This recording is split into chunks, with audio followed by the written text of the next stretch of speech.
Either a breakthrough or further bloody war. Negotiations that have begun in Sharm el-Sheikh in Egypt are expected to provide an answer as to what happens next. In an agreement with the Trump administration, talks will be confined to a few days maximum, with no tolerance for maneuvers that will delay talks by Hamas. Israel is standing by the 72-hour deadline from the moment all details are solidified with Hamas. The peace plan was presented last week by US President Donald Trump, and to everyone's surprise, both Israel and Hamas agreed to at least some of its provisions and expressed their willingness to discuss the rest. This is the first real chance of peace in a long time. This plan consists of two parts.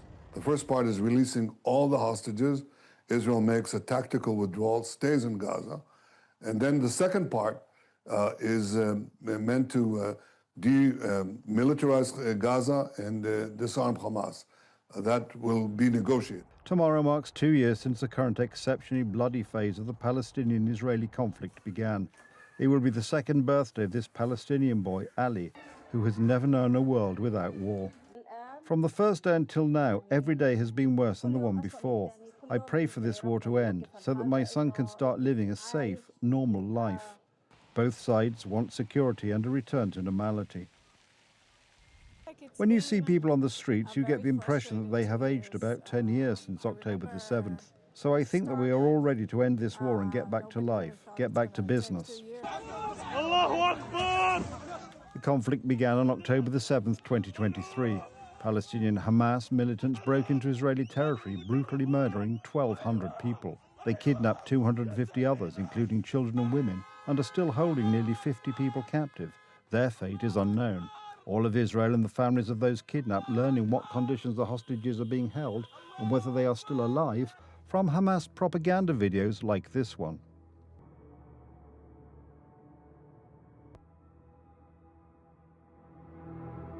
This is the second time we are standing here commemorating the day when everything fell apart, and they, the hostages, are not far from here, screaming when no one can hear them. 731 days. For us, it's 2 years. For them, it's an eternity. Eli, one of the Israelis kidnapped by Hamas, was released after more than a year. Every day we tried to survive in tunnels where there was almost no light, where you have no running water, you don't have enough food, there are bugs and cockroaches everywhere. We prayed every morning. We tried to exercise even though we were chained with iron chains for 491 days. What kept him going was his family, his wife and 2 daughters. At the time, he didn't know that they had been murdered by Palestinians. He found out a few hours after his release. The day of my release is very complicated for me. On the one hand, my captivity is over. But on the other hand, I understand that I have no family. My wife and daughters are gone, as is my brother, whom they also killed.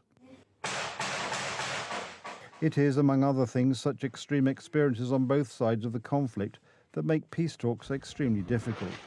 And the very fact that they are taking place is considered to be an enormous success for the American president. Donald Trump has been trying to end the bloody conflict in the Middle East since the beginning of his term of office.